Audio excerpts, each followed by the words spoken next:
Hey guys, it's Matt. I'll start reading chapter 18 in less than a minute. You remember that huge book, The Alchemist? I just finished reading it. Why is the Not Milk so in love with this book? Well, I looked into it. It was originally published in 1988, but they rekindled it. 2010 or so. The Not Milk really pushed it. Of course, everybody, this is so good, and you've got to read this book. And they list it very clearly as 388 weeks on the New York Times bestseller list through like 2017 or 2016, perhaps. That's over 7 years. You read this book and it's like, what the hell is this simpleton shit? Okay. This story it's like a fifth grader wrote it, but there's all this little self-help. You must find your personal legend, and when you really want something, the universe will conspire to give you all this advice, and it screams of the secret, and the Not Milk is in love with it. And we got to figure out why. If I submitted that to my fifth grade teacher, it was like a little novel writing class in elementary school, it would have been rejected. Wouldn't have even made in 388 weeks at number one, 65 million copies sold. You've got to be.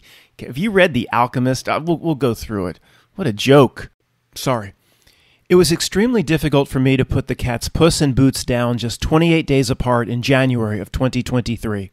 I know it sounds kind of strange and kind of sick, but there was something pleasurable in the massive sorrow that flooded over me. I was a mess. Crying and everything. But there was something pleasurable about it. It said, no, that seems sick. Like I sensed my higher self, or a part of me was enjoying such rare emotion. I've mentioned this in the past. At least from its perspective, I could feel it was like needing it or enjoying it in a way. I don't know how to talk about it.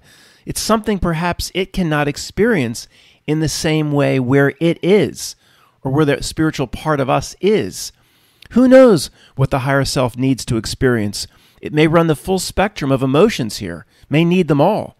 It may be indifferent to the good or the bad, as long as it samples all of them over the course of one's lifetime. This could be the reason for the tremendous ups and downs of this earthly place. You know that I believe that there's a part of me that's not here in the snow globe.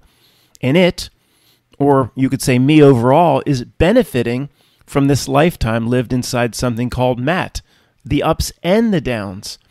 So just in case there's any issue here, a problem, I've removed all filters and blockers that the Not Milk maybe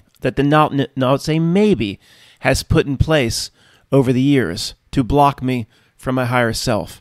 Now giving higher self, or the aspect of me that's not here, say full access to me, to the uncut and raw feelings from my personal experiences here. Matt, how do you know anything was blocked or the Not Milk can even do this? I don't. But I see the nature of the trick, and I'll leave nothing to chance. Matt, if we are in a way blocked from our spiritual selves, how does one see to that or fix it? Did you need a grimoire? Did you study Kabbalah for 10 years? Did you spill blood over intent and ruin your Berber carpet, Matt? No. I don't think we need that sort of horse shit. I simply declared it. You what? I declared it. That it doesn't exist. That I've broken through it. If we didn't have the power to do such things, the asshole dark would not need to play its tricks on us. Who knows what the Not Milk has blocked over the years, or even if it's capable of doing that sort of thing. I now say it is not capable of doing that sort of thing. However, I admit that I was fooled for most of my life so far. Through 3 decades, I was completely fooled, a matrix child. Who knows what it has potentially robbed from the aspect of me that's not here? I'm not taking any chances. I removed its ability to block anything permanently, just in case. Matt, I hear you and respect for what you're trying to do there, but I think you're going to need a grimoire for that, man. You can't do that sort of thing on your own. I think you should go and seek out the proper grimoire. I think you need to summon an archangel that can control a demon or something. Nope, I don't think so. I think it's playing its trick on us because we have that power. I don't need to seek out no grimoire. I'll leave that horse shit alone, thank you very much. Wouldn't it be unfortunate if, while communing with your higher self at death, it said, "Little Matt, you got to get back down there to Philly and do it again for us. This time, I may set you up in Kensington." What? Why? I say with an objectionable tone. Because only a tiny portion of the experience passed through to me, to us. Well, how the heck was that my fault? I didn't know. What could I have done? All you had to do was remove the filters with a word or a thought. You did neither. You didn't even think you had the power to do it. You were like a little grub living under a piece of bark. You didn't know the power you had. You didn't even try. Oh, no, I got to do it again, that lifetime again, but you're going to put me in Kensington? Isn't that a pretty harsh punishment? No.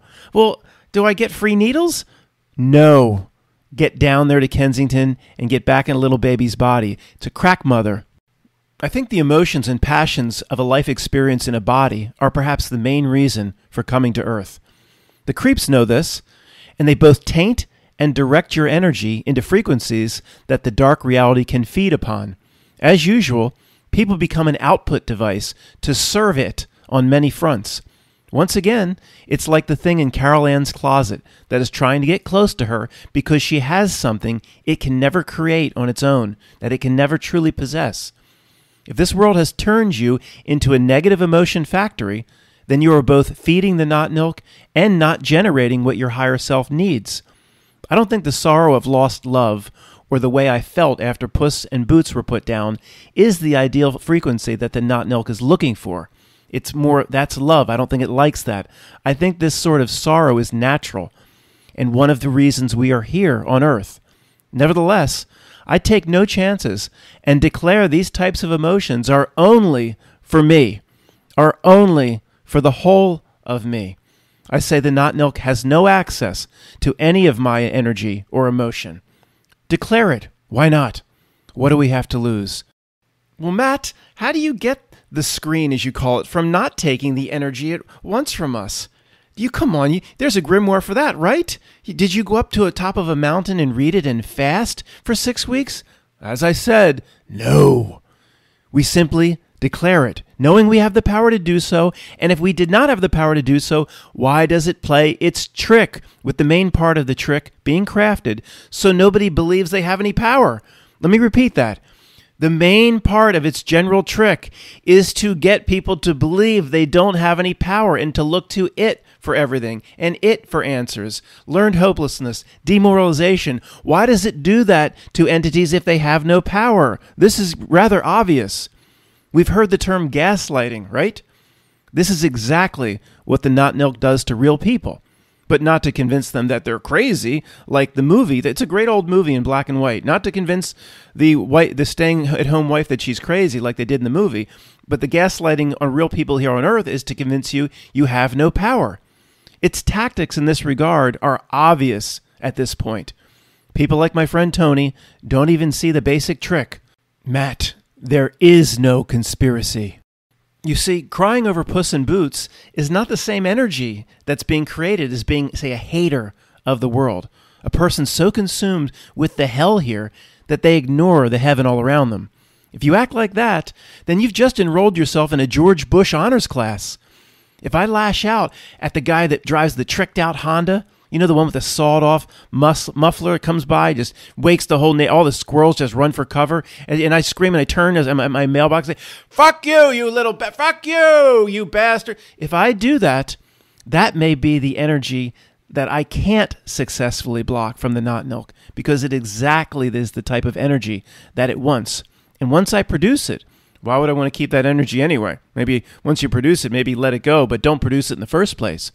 Retool your machinery so you don't produce that sort of energy. You can retool yourself slowly over time. Here's a first grade inner knowing test question. Do you think the not milk wants people watching political TV shows and throwing tomatoes at the screen when the other side comes on? I hope nobody here failed that bonus question. If we know for sure it desperately wants us engaged in that sort of hate, then one must ask why it wants that and consider what it gets out of that brand of energy produced. The political figures that are in high positions of power across the West are there because they are loathsome creatures who are easy to hate. They are louche mosquito magnets. Nancy Pelosi even looks unlikable. The way she speaks is unlikable. Her mannerisms are unlikable. This is all by design. in my opinion, without Nancy herself even understanding her exact role. So as an example, we'll do a little role play here between another woman in her mid-40s who wants to be Speaker of the House, and she's talking to the not Nilk or the screen itself. If that, that can't really happen probably, but we'll go with it. Pretend Thanos is behind the screen, and this woman approaches the screen and says, "I want to be Speaker of the House. Why do you keep recycling Nancy Pelosi? My IQ is off the charts compared to Nancy Pelosi. I can do this that she can't do. I can do that." And let's just say this woman is evil genius. She's like the bloodline union of Blavatsky and Aleister Crowley. And she looks good. And she's, the not Nilk would say, you don't understand. You're too likable. Even though you are evil genius and want to serve me, the not Nilk would, well, it wouldn't say it. The not Nilk would say, that whatever the screen would say, "You're too likable." I'm too likable. It would explain to her, yes, everything about that high position. You are evil genius, and I'm sure you'll serve me well, it says. But even in your mannerisms and your looks, you're too likable. We need somebody in that position that's loathsome, even in a still frame image on the New York Times, even in simple mannerisms. We need people to hate them for every reason. Now go serve me somewhere else. Don't forget the yin and the yang. If your emotion feeds the beast, it cannot also feed you or your higher self properly. A spoonful of mashed potatoes cannot go into two mouths at the same time. Matt, is that Confucius? No, that's me. Jack Burton, me. Of course, the best news of all time comes back into play once again. You have the power to correct any past problems or mistakes in an instant if you simply realize it can be done. The beauty of our situation comes to light once again. It has no say whether you win or lose in anything. Only you do. I have complete control over if I win or lose the game. Yep, that's what the trick's for. So you think you don't have control, and you look to it for its horse shit. Most people are tricked into losing and then giving their power away by complaining, and then they feed it by hating. It's also first grade once you can see it. You can only observe the whole of the trick by backing up far enough. Individual conspiracy research, individual topics, is in the weeds, and in the weeds creates blindness. Part 2, the work, is never complicated. We've talked about the fun part of gather ye rosebuds while ye may, but this world can also be used to drop baggage, attachments, and Jacob Marley chains. By this, I don't mean overcoming karma. That's BS. And we'll talk about it later. I'm sure at one point in your life, when you were very sad and crying, somebody said to you, "It's okay, let it out. Let it out." Interesting. Why do people say, "let it out," when one begins to cry? Is that a stuffed Lenin carried forth by reality itself? Yeah, probably. Let it out. I think let it out is related to the concept of using this world to drop baggage and to leave things here. You've heard "Cry Me a River." It was a movie, it was a song, it was a play. We'll talk about that stuffed Lenin later. Cry me a river. Let it out here so we don't take certain things back with us potentially into the spiritual world.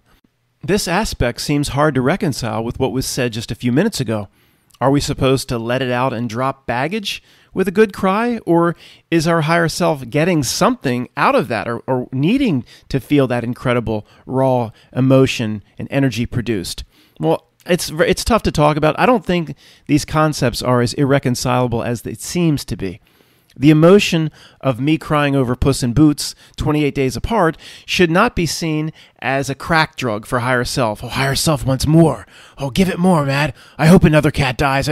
No, it's perhaps pleasurable in a way to higher self because something inside is being let out or let it go, let go. Perhaps that thing that is let go here cannot be let go in the same way where the other part of me or our spirit resides. Just away from the book for a second, I was researching a little bit of Cry Me a River. These stuffed Lenins or Humpty Dumptys have the same characteristics. It was originally a song, 1950, whatever, then covered by this person, then covered by that person, then covered by this, covered. Justin Timberlake, Cry Me a River. It was a play. They made it into a symphony. It should be. A symphony orchestra. And then a movie? I mean, come on. Is it that good? Really? Uh-oh. Not take something that's really not that great and pushes it and keeps pushing, it almost like, in a way, reality has to. Now, this isn't as blatant as Humpty Dumpty or something like that, but this does qualify as a stuffed Lennon, in my opinion. What if there was a little songwriting contest in my second grade? Now, here's my entry. You have an entry, little Matt? Yeah. So cry me a river, cry me a... It's okay. You got fifth place. Fifth place! Just take your lyrics and crumple it up and throw it in the trash. Look, Cry Me a River's better than that. But in the way it's carried through time, artificial. Here we go again. It's a Humpty damn Dumpty. I think I've come a long way, but I know I still have a ton more steps to do in my personal part 2. The important realization is to see it will never be done, and to see that it's okay, that there is no formal finish line, no enlightenment, no rising up, no point in life where I stopped farting, that I know I'm enlightened, and I stopped burping too. That's another character. It doesn't happen. It just goes on and on. It's okay. It's the way life is. This explains the old stuffed Lennon, another one. Life is a journey, not a destination. No, that didn't come from Steven Tyler and Aerosmith. It goes back a long way before that. There's no final train stop. Last stop, enlightenment. No, that doesn't exist. It's a false destination. It's a George Michael bathroom truck stop. That means you shouldn't seek it out. When I walk outside today, I find myself smiling at a rooster. At a rooster, noise that was coming from down the street, from a bird that I once wanted to rat poison. I understand overcoming a screaming rooster up the street is not a massive accomplishment in one's life. I understand this is just one of about 1,000 more things that I still need to do. We don't need a master plan and a big catharsis at the end. We simply need a mindset to carry into as many moments as we can. Eventually, we won't have to try or think about it any longer. We'll have retooled ourselves. Accumulating little wins and rosebuds, maybe just one little tiny thing an hour, is a solid life strategy. Good luck if you're aiming for enlightenment. When you find it, a Buddha will probably pop out of a mailbox and pin a major award on your lapel. A major award! The old man's pride shine through that leg lamp. There is no cheat code for part 2. It can't be done in a year. It can't be done in a decade. It can't be done with an official finish line even in a lifetime. There's no fireworks that will go off at a false finish line. You will not have a camera stuck in your face when you become enlightened and paid $500,000 to say, now I'm going to Disneyland. It's ongoing and it's a snail's pace. However, let's hope it can be done, or what we need to do is enough so it can be done in a single lifetime. And if not that you are the individual incarnation, maybe amongst many, that finally breaks this game for your higher self. Are you the incarnation amongst many, perhaps, of higher self that says to it, get us out of here? Who's trying to, higher self, who's trying to talk, oh, you're that little conspiracy bastard we have down in Pennsylvania. Yeah, I'm saying we've done enough. We've seen enough. You be quiet this time, higher self. Well, I'm telling you, get us all out of here. Part 2 of the work is simply slow and steady. It ranges from wondrous little moments to boring monotony. If you came here looking for a cheat code, you're in the wrong reality system. If your spiritual whole wanted to act like Sonic the Hedgehog, then you wouldn't be here on Earth. I'm sure there's a lot of charlatan websites you can find that don't like my half page, don't like my advice of tiny little wins over decades. Go on a retreat with them if you want. Go find those shiny, happy residents of Haight-Ashbury if you want to. A promise of enlightenment will be a whack-off session in the woods. Slow, steady, and at times even boring, our progress is. That's Yoda speak. Most people would say, our progress is slow, steady, and somewhat boring. But you put it at the end, you reverse it. I'm doing this because the Yoda section's coming up. Slow, steady, and at times boring, our progress is. You reverse it. That's all it is. That's all it is. The Yoda speak, just freaking reverse it.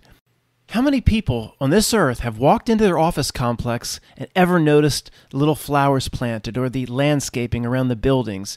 Like almost nobody.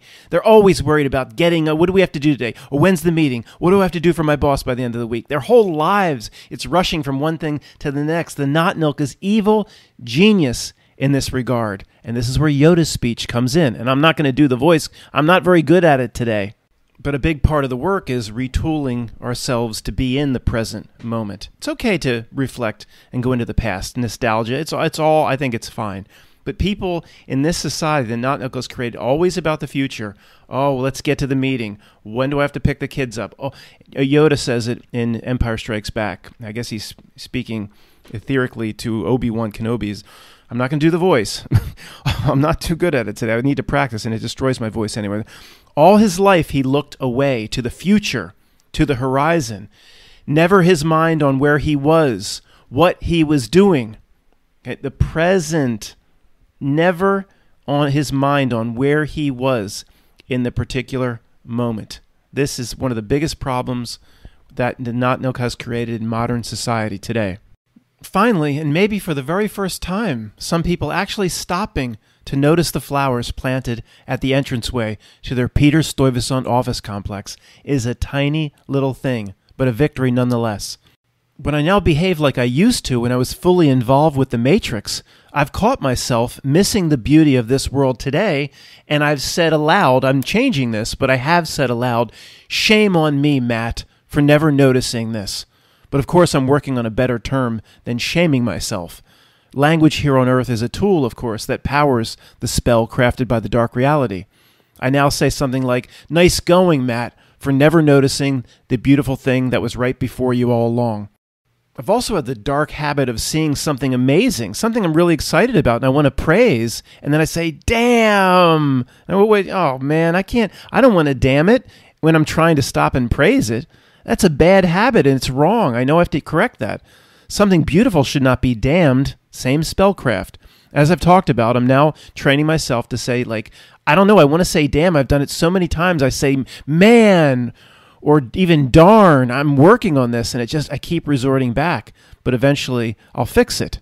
And I have, of course, through affirmation, removed the negative impact of every time in the past I've said damn and linked it to something beautiful. Of course, I believe the Not Nilk's negative spell that's attached to much of language is very real. So train yourself to catch its trick. And when you do, declare via an affirmation to remove whatever you may have given it in the past by saying it the way that the Not Nilk wanted it said. You can just make it go away via affirmation. Whenever you understand the trick that it's playing to create a certain type of negative energy. To say, oh, I just caught that. And I'm going to make it go away because you have the power to do that. It weaves its mini grimoires daily, 1 billion times over via language. Language that was laid down in advance a long time ago. We should not jump for joy simply because we've completed part 1. We have not yet won anything. Regarding part 2, the work, I'm sorry to inform you, that part is never finished as long as the body breathes. But we've been through too much hell and waded through too much bog to not go the whole way at this point. We've lost too many friends and been cast out of too much of society to not finish the task after we've come this far. Let me now cite a dumbass platitude. Night is darkest before the dawn. It works. We have a tremendous understanding of reality on many fronts at this point, but now it's time to really put in the effort and go the whole way. The conspiracy research in the bog was not the effort, it was the addiction. Part 2, the work, cannot be done properly, though, without an understanding or what we gained from part 1. And as said, the bog was necessary if it can be climbed out of and left behind. And don't look back. One of the first things to do is to learn to direct our attention and energy in the right places and produce the right kind of emotional energy. A massive part of the work is dropping the negative emotions it has trained everyone to create, like fear, anger, stress, jealousy, anxiety, and everything else that society and culture breeds in billions of people.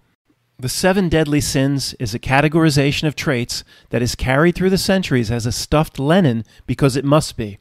By the way, the 7 deadly sins is not from the Bible. As is the case with most Humpty Dumptys in this world, its massive fame for something so average is not natural.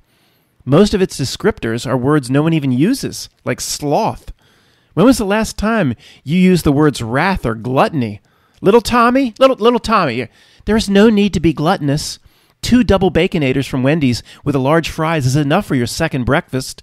Tommy, if you lay one finger on that biggie bag, you'll feel your mother's wrath. Actually, wrath is used a bit, I guess, as is pride. But wow, pride. Can you believe they did that? They named an entire movement for a group of people as they did, labeled as one of the 7 deadly sins. Wow, what mockery. And by the way, there's also a chain store around here called Massage Envy. At this point in the book, though, just for reference, because we're talking about the 7 deadly sins, I list them out here. Okay, it seems, this is why I'm doing this, it seems that there's a rule in this reality that people will only be able to get 5 or the 6. They never get all 7. Okay, they just don't. Even I can be reading about it, and I'll go try to type out for the book chapter. I'll go, what? I cannot find the 7th. This happens to everybody. Pause right now, and if you can list out all the 7 deadly sins, see if you can rattle off all 7 right now. If you can, you're truly an exceptional human being. Either that or you engage in all of them daily and know the perversions so well you can rattle them all off. Okay, here they are for anybody that didn't pause the video. Pride, wrath, gluttony, envy, sloth, lust, and greed. The reality sees to it that the fame of the 7 deadly sins goes on forever for a reason. Take the movie Seven, for example, with Brad Pitt, that breathed fresh life into the old concept via one of the biggest movies of that year. The stuffed Lennons it has to carry through time have important meaning for the few of us who can notice that it's a stuffed Lennon. We now have an understanding of reality's trick beyond what we thought we could ever achieve. But part 2, the work, has just begun. We've only just begun. Stop it. Start with the basics. Overcome all the petty things that bother you. Your sister-in-law, your neighbor, my rooster. You may have wondered what the heck I was talking about a few minutes back. Well, a neighbor about 4 houses down got a rooster just over a year ago. The thing screams out a few hundred times a day, and when he first got it, it would scream for hours and hours, like every 8 to 10 seconds it did it. It's better now. I guess it's getting old and tired or something. It should march itself down to KFC and offer itself up, in my opinion. How much sound can a little thing make? I hate that darn little thing. It's amazing the darn things aren't extinct by now, just crowing, squawking out. I don't know. It would have pissed a lot of people off over the years. It would have gone out there with a cleaver. Only the Amish would still have them today if anything were real in 2023. Book, 4:30, time for milking. They're the only ones that would have the darn things, but 4 doors down, here we go. I'm not going to try to squawk like it. You know what it sounds like. They're obnoxious. The neighbors closest to the bird abhor controversy. They hate the thing just like I do, but they won't do anything about it. I don't know what they're so afraid of. It's not like Jabba the Hutt will come to the door if they knock on the guy's door that has the rooster. Inconsideration drives me crazy. For weeks, I kept thinking the same thing over and over. Kept thinking, what kind of asshole would get a rooster and not for a second consider the 20 neighbors in the general vicinity that are going to hear the damn thing, at least to some degree, scream out all day long. Like, it just blows my mind. What's somebody like that thinking? And what kind of creature is that? For me, though, it's far enough away where I can only hear it in a distance. It's really not that bad down here at all. Okay? You would say, why? Yeah, that bothers you? You can barely hear it. Okay? In the past, I would have been enraged, and it still bothers me a bit. However, I say to myself, am I ready to graduate this world if a rodent with wings gets the better of me? I am no graduate if I can't overcome this tiny little thing. In my yard, I enjoy listening to the 10 other birds around here that I can hear during the day, cardinals and crows and blue jays, whatever. I ask myself, how is that rooster any different than the birds that I love to listen to? The birds that I like also make really strange and sometimes horrible noises. The roosters make strange and horrible noises. Why am I fine with the crying of a blue jay? And they can shriek, blue jays can shriek in a way that I assure you ain't no bird song, okay? I'm fine with that, while the rooster drives me nuts. The catbird literally sounds like a small cat crying out in the bushes. If you hear, wah, wah, it's a catbird. Crows can make weird noises, a whole range of strange things, but I love them all. Of course, it's not about a bird at all. It's about a man. If the rooster was running around the bushes and the trees here wild, I probably wouldn't care a bit about it. It comes back to the inconsideration of the neighbor and the presence, once again, of the human element in this equation. That's what really needs to be overcome, the human aspect, not the sound itself. Always find the real root of what is bothering you. Did anybody just want to say to me, how would I not know what's really bothering me? We can't fool ourselves. Really? This is an entire reality based around people fooling themselves. Few people can diagnose the real cause of any of their problems, mostly because they can't be totally honest with themselves. Of course, the bird example is beyond trivial, but that's the point of such an example. If you're saying to yourself, who the heck are you to write this sort of book about understanding the trick of reality if your dumbass hasn't even overcome a rooster noise down your street? You ain't exactly the last airbender if that bothers you. I agree, your point is valid. But I don't aspire to be the Dalai Lama. That man's a fraud anyway. Yes, I know there are bigger problems in life than this rodent with wings. I admit I still have a ton of work to do. If I didn't, I wouldn't be calling a bird disparaging names. I write this book now after accomplishing part 1, seeing through the general trick of the asshole dark. I never said my personal work was done. I see now that this part of the journey will never end, and that is a big part of understanding the life experience. Am I to delay writing this book until I've overcome all my petty little problems, when all of them can't be overcome? They can only be improved upon and worked on? The promise of winning in this regard is part of the reality ruse. In The Matrix, Neo eventually understood that he actually never became the one, as the myth described it. He had amazing abilities, of course, but he realized the legend of the one was a lie. We can develop amazing abilities and insight and be able to see through the trick and drop veils and improve ourselves, but the legend of the enlightenment is a lie. In The Matrix, in Neo's reality, the one was a lie, just like the image or picture of enlightenment is a lie in this one. Look to Buddha, though, if you want. Look to Buddha or his Robin in tights, the Bodhisattva. Aspire to be as much like them as you can if you want. It's not a bad thing. Just know you can't actually get there. I'm no expert on the New Testament, but in Christianity's favor in this regard, I don't think Jesus in Matthew, Mark, Luke, or John ever said, you need to be able to match me. You need to be able to do certain things that I can do and achieve what I've achieved. So get to work on it, you poor devils. I don't think he ever, in Christianity's favor. I'm no Buddhism expert, but again, like we've talked about many times, striving for certain things or striving for the enlightenment, that's setting up someone to fail. It's part of the reality trick. Of course it is. Now, I know this is fodder for trolls. It's like chum for trolls. Trolls that have no individual thoughts of their own. They just have to circle like vultures around this channel. Why don't you go off and bother someone else? Don't you have an original thought of your own? They'll say, Matt's, look, Frommer's tried to warn you. The troll channels tried to warn you. Matt's saying you can't do it. He's put in your mind, you can't achieve that. We can achieve what we're supposed to do here. What we're supposed to do here is not the false standard of the Buddha or enlightenment. We can achieve what we're supposed to do with this life to benefit the spiritual whole of us, or the oversoul, or that sounds like overlord, like a Darth Vader, or the higher self. We can do what we're supposed to do. See, if we have a false expectation, I need to walk on water, I need to be like the Buddha, then you go into the moment of death, think, I was a failure.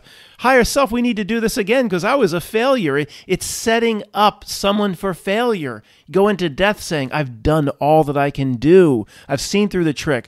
I've improved myself. Go into the moment of death. I've done all that I can do, and we're not going to do it again. Pure confidence. The notion of karma is a self-imposed weight if you believe in it. If you believe in it and give it life, then what it represents can't be dispelled or dissolved in a lifetime in a place like this. Is a mud bath the place to get clean? Maybe we're in a mud bath for other reasons than to get clean, like maybe the healing qualities of its mineral waters, or maybe we're in the mud bath for, whatever, for a wrestling match coming up. I assure you, though, it doesn't take a genius to put other things on the table on what the mud bath may be for, instead of considering it's the place to get washed and clean.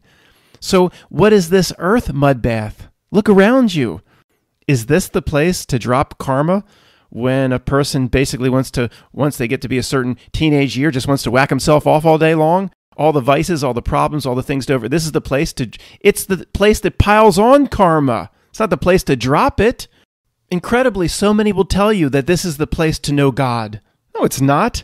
This is the place to be confused as shit about God and rediscover certain things about yourself. It's Tommy, the deaf, dumb, and blind kid. You may have known God for trillions of years. Maybe you play cards with God. Like, well, I'm going to go in here and then be blind and ignorant of what God. This isn't the place to know God. That is the most ridiculous thing in the world, how blind, deaf, and dumb we come in.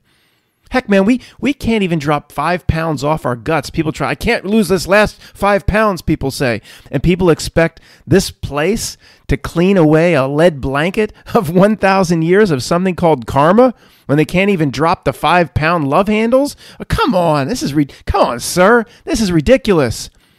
If you believe in this metaphysical dentist blanket called karma, you've placed that heavy thing on yourself.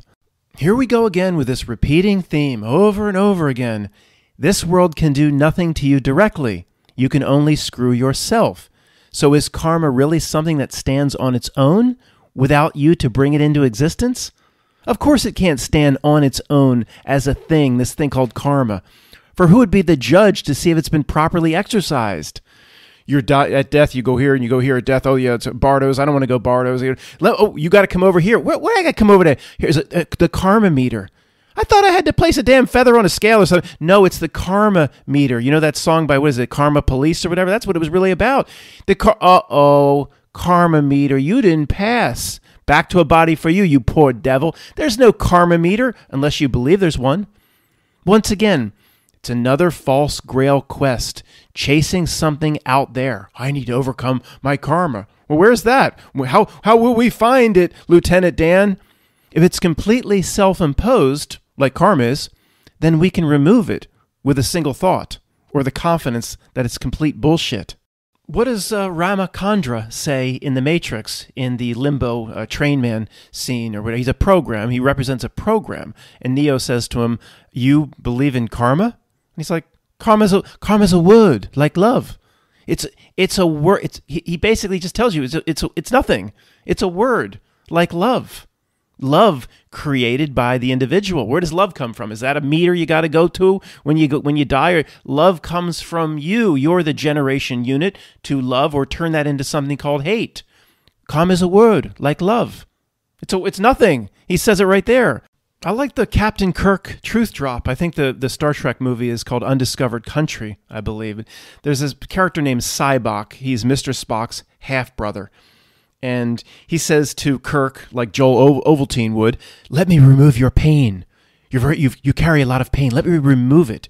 If you haven't seen the movie, this guy Sybok, he kind of established like a hippie retreat after he took over the Enterprise. And he's brainwashing crew members one by one in under the guise of let me remove their pain, presenting a false paradise to them. So then after he removes the pain in some false way, then they serve him like zombies.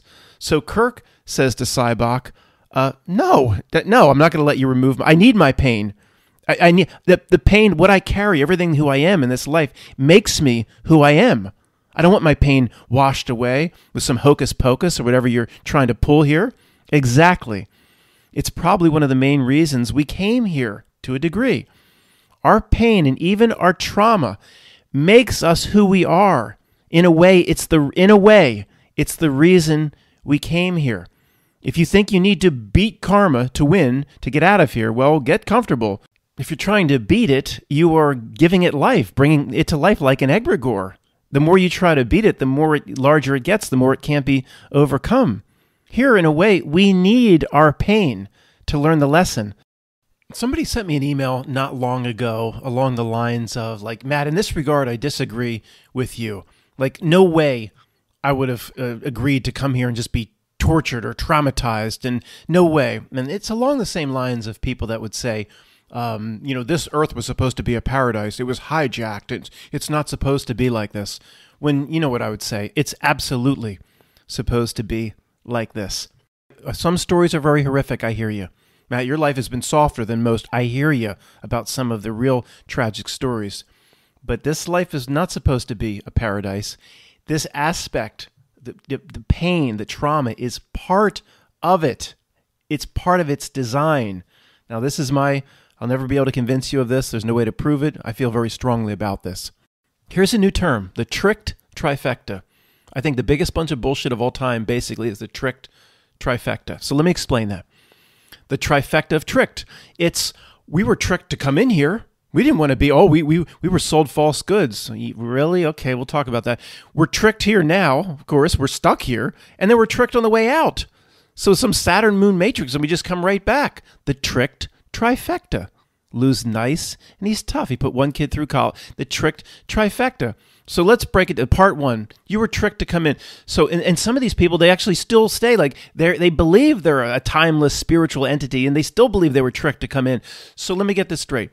As I can only put it in years, that's all we know here. So as a timeless spiritual entity, like 5 trillion years old, you fell for a bill of goods and you went into some reality system where there's no way out. You were tricked. As even people, when they get age 30 here, the 30 years old, they get a degree of wisdom. 5 trillion years old, you were tricked. Okay, let's just say that's possible. So then, again, we've talked about this before, but it's fascinating. So you have no friends that are outside this reality system. Nobody can help you out. Original source God can't see what's going on and intervene. No, it's much more likely it's all part of the master plan, and we're tricked. Okay, this is ridiculous. Part two of the trifecta, where we are right now. We're tricked. Well, of course we are. Yeah, we've talked about that for the last 10 years. That's part of the experience. That's actually why we're here, why we chose to come here. To be tricked. To go down the wrong path, to see what not to do, to overcome it, to engage with the matrix, but then overcome it and better ourselves. We're supposed to be Tommy, the deaf, dumb, and blind kid. The trick is part of this whole experience. I'm not saying there's something wrong with part two. That's what it's supposed to be, and we're overcoming it. Part three, the trick at death. Oh, here comes the as above, so below, which somebody keeps reminding me. That's Lucy and Desi Farianism. I don't care what it is. It applies here. As above, so below. We see through the trick here, so we'll be able to see through it there. I don't have to make no preparations. I don't have to do no water prepping here and water prepping there. Prep. I don't have to do no survival skill prep. We're ready for any tricks that may come because we see through it here. So even if they exist, I don't care. By my heel, I care not. But do what you want. Spend a bunch of time running around YouTube, BitChute, Odyssey, Brighteon. Frommer's tried to tell you whether to go in the light or not. So whether to go in the light or not, what grid to navigate, how to go around what corner. How do you know the person that's giving you the advice knows anything? What do they know about death? Sir, giving the advice on the YouTube videos, have you died? No. Well, why are you giving the advice on death or what to do or what? It doesn't make no sense. Have you been through it? Show me your credentials on death. I don't have any. Well, why are you watching Brighteon, Odyssey, BitChute, and YouTube videos about it then? Well, Matt, there's all sorts of NDE experiences that describe a similar thing about being tricked, coming back to Earth, and you want to finish the time here. Okay, well, how do I know that's real death? Could be an astral plane. It could be another dimension. It could be this or that. How do I know? How do we know that's real death? It's associated with a car accident. They all come back to life, right? So were they really dead with a heart stop? Well, how do you know? It doesn't tell us anything. Okay, it seems like this could go round and round and round, and nobody's going to win this argument, but there is a clear side to this argument. Step back. We are alive now. Step back now and say, what does the not Nilk want me to perceive or the notions about death as they exist now while I'm alive? Okay. Well, one, it's a very negative thing, and people cry, and they wear black, and movies and TV shows, it's horrible. It wants you to believe it's horrible instead of something wonderful. Well, then what do we do? The opposite. It tells me it's something wonderful. The notion of karma, impossible standards, and I don't think going into, what does it want your mindset to be at the moment of death? Going in, I don't think I've done enough. I just whacked myself off yesterday, so I don't think I'm quite the Buddha just yet. Those that have that mindset know they haven't achieved. They will facilitate themselves coming back. Maybe the Saturn moon matrix is real, but they themselves, we all have the key or the key to lock yourself in your own jail. The Saturn moon matrix could be real, but know that it needs the people to believe in it. See, this is how this whole reality works. The notion of karma, death is a horrible thing. Now it's nasty archons will pop up and trick you. And if you expect the nasty archon, maybe you just gave that to yourself. Maybe going into death, you should know you did enough, and you can talk to your higher self and say, just make sure, higher self might put us into another reality system, but no archonic being is. Go in with confidence, saying, we've done enough and get us the hell out of here. It's not a false sense of confidence. We see the nature of the trick of what the Not Nilk wants us to believe about death. Why would we take the bait after all these years of studying it? So would you say the Not Nilk presents one thing that's accurate or positive about death? Or let's just leave it at accurate. One thing that's accurate. We go, crickets. No. We don't believe, anybody that's doing this long enough doesn't believe it's presenting death realistically or accurately in one way. But so in this way, the archonic beings or the Saturn Moon Matrix, that came from the truth community, so that's got to be real. Everything else about death, we just know, inner knowing tells us what reality presents about death. It wants us to believe the wrong things. Huge punishments if we do things wrong. But this part over here, that breaks the mold. That's real. Everything else, why would that be real? Why would that buck the trend? Well, then by that notion, Matt, why would I believe what you put forth? Because I'm not putting anything forth. I'm saying we're here for a reason. It'll all just make sense. Have the confidence that you're greater than this place. You've done enough. I'm not telling you, follow Matt's instructions. Here's exactly what I'm not telling you anything like that. I'm just saying we're here for a reason. It makes sense. I'm not giving you a little playbook. You can write the directions on the back of your hand in a Sharpie marker. I'm not doing any bullshit like that.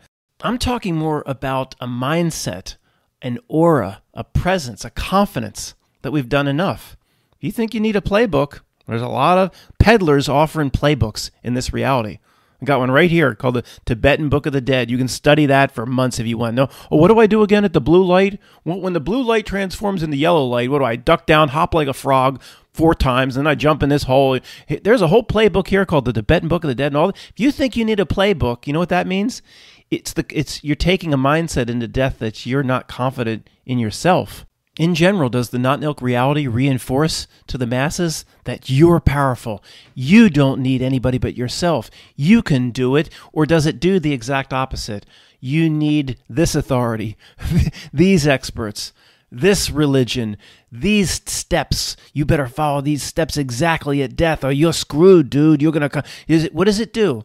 Does the reality work to improve your confidence and say you've done it, or does it work just to break it down and to learn helplessness and hopelessness and demoralization? And you better have the instructions when you go into death. You better have those instructions written in a Sharpie marker on the back of your hand. The whole reality works to tell you you need something to help you out, dude, which means the opposite is the answer, like it is every single time. It's all up to you.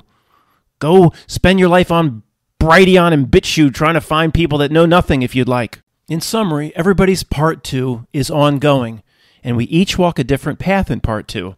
My work is not the same as your work. This book is about moving past the reality ruse, stopping the conspiracy research, and getting yourself on the correct path. The conspiracy research is actually a planted distraction. The work you need to do for yourself is yours and yours alone. You have different life experiences and trauma than I do. You may love my rooster, while I hate it. The baggage you need to drop before death, and I don't like putting it this way. I'm struggling with these terms, but just, let it go for now. We'll resolve this over time. Baggage, whatever you have, is different than mine. There's no book that can be read that will do this work for part 2 for you. Things like the rooster are not trivial because we must start small. It's a reality of tiny little wins, not gigantic finish lines with fireworks. Once you understand what the Not Nilk is out to do to real people, then part 2, the work, becomes far more important than seeing through the trick, part 1. On our deathbeds, does it matter how much of the dark world we figured out? Maybe it can't be figured out at all. Maybe that's part of the trick. The conspiracy research only matters if you can get out of the bog and then cross over to the other side, get into part 2, and then grow personally. If you can't get to that level, all the research in the world doesn't matter. And generally, in the end of the day, you figured out nothing. How much better did I make myself over the course of my life? All that matters. The part 1 exists in its millions of different permutations and temptations regarding the trick of conspiracy and the research and the addiction. It all exists, so you never get to part 2. You don't really do anything for you. You worry about yourself. You don't do anything for yourself. Going on Brighteon, BitChute, Odyssey, and YouTube is not going to do anything for yourself. It's part 2. This is all that matters. Number 1 is necessary, though. Did I see through the trick? Yeah, okay. We're moving on. That leads to how much of my own energy did I keep or am I keeping for myself away from the screen? And that can only be done if I reduce my fear and I proceed with a proper perspective and mindset and confidence. Did I work to remove attachments wherever I kind of spotted them, which I call Jacob Marley chains? My same example, all name, first name, all name caps. All caps, first name, all caps, last name on the driver's license. Okay, same old example, but did I spot that trick? And then did I remove it? Once we've come this far, we can see now how spending thousands of hours on YouTube fear channels or BitChute or whatever accomplishes nothing we need to do for ourselves. And it's just a waste. It's basically a baited hook to waste time on. But the process of being there, at least for a while, if we can climb out of it, offers tremendous perspective looking back. If you can come out the other side and exit that bog for good. Again, it's as simple as turn yourself into somebody over the course of your life that your 25-year-old self would not recognize. So my 25-year-old, what is that? Is that Will Smith movie where the young Will Smith as an assassin is trying to hunt down the old Will Smith, trying to get the young Will Smith or whatever? The young me would come after me with then in that way. Wouldn't be very wouldn't be good. The young me wouldn't not just recognize it and say, I'm going to get that son of a beach. He wouldn't like me. Good. The more that my 25-year-old self wouldn't like what I am now, guess what? The better I'm doing. To end, we look around us in 2023, and it's pretty clear most real people are losing. Your friends and family will always regard the concepts in this book as crazy. The Not Milk has handed them its menu of what it likes to eat, of what it likes to do, of everything life should be about, and people gladly order from its short list of favorite foods. Again, the work in part 2 is simple, but not easy. If you can overcome hating your sister-in-law, for example, who stays with you every year around Christmas, that is no small thing. All the small stuff adds up to a massive win in the end. If this reality defeats people via a million spiritual paper cuts, simply reverse that process into thousands of small victories over the course of one's lifetime. This reality doesn't destroy people in a day. This means the converse of that, what most people think of as enlightenment, won't wash over you in a day either. Finally, to end, somebody may ask me my opinion on this and say, what does it get, the screen, the Not Milk, the Asshole Dark? What does it get if it wins? Because it seems to be winning in terms of most people. My friend Tony, Matt, if you want to understand the world, just sit down and watch CNN. What more could there be than that? Are you one of those people? It just, of course, it's with the masses, of course, it seems to be winning. Someone say, what does it get if it wins? And I'm going to let you down with the answer. I don't know, and we'll never know. But I think we understand the most important part, that whatever it's fed, it's like getting a seal fed at SeaWorld with a fish or something. It's playing a role, a designed role in this reality system. You know, I'm a big believer in that. In terms of whoever, you think these creeps set this whole reality up? You think Melvin P. parading around or whatever he answers to, whatever would be sophisticated enough to set this whole thing up? Are you kidding me? What a joke. I mean, they're role players. Even the Not Milk itself is a role player in this reality system. The greater being or God or power or source or your higher self or whatever that set this thing up for the experience, however it feeds its fishes to the seals here, however the Not Milk, if it wins, what does it get? Who cares? As long as we see its role, it doesn't matter if it's paid in fishes or it's paid in Imperial Death Star credits. It doesn't matter. It was just allowed to take whatever, maybe it's as simple as Matt, whatever energy it's allowed to take from people in terms of how they fall for the trick, it can take and feed upon. Maybe it is that simple, but it's a role player. It works so hard with its systems, its minions, its governments, its false presentation of language. The trick is so massive, so sophisticated. Of course, it's trying to win. Of course, it has goals. We can see that. That's the only important part to see. What does it get if it meets certain quotas or whatever? Who cares? Maybe someday we'll let it shine our shoes. What? Well, someday maybe we'll let the Not Milk itself, the screen, whatever acted in that capacity in this reality system, we'll let it shine our shoes someday. What the hell are you talking? let's just say we have to put in Earth years because we don't understand anything else. Say 1 trillion years from now, you walk in. Yes, indeed, I'm talking. You're out somewhere. I don't know. I don't know where. I can't comprehend anything outside this reality system. I'm Tommy here, the deaf, dumb, and blind kid. But I feel in my inner knowing I'm much larger than this place.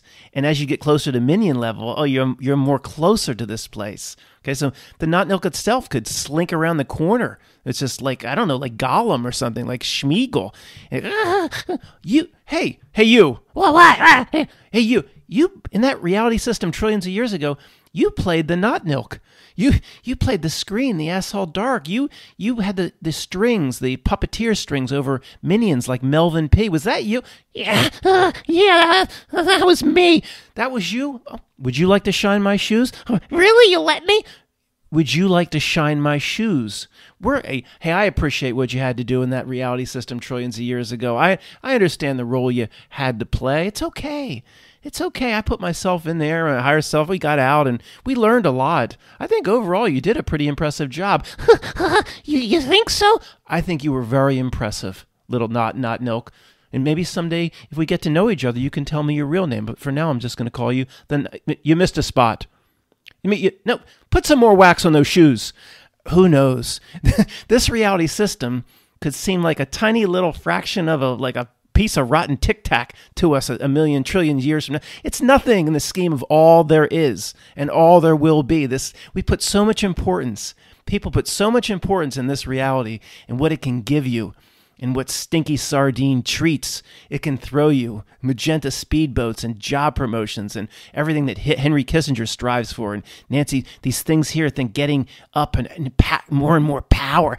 More power. Who would care about the slimy, stinky sardines that this reality can throw? What an absolute joke. I'm not joking. Thanks for listening.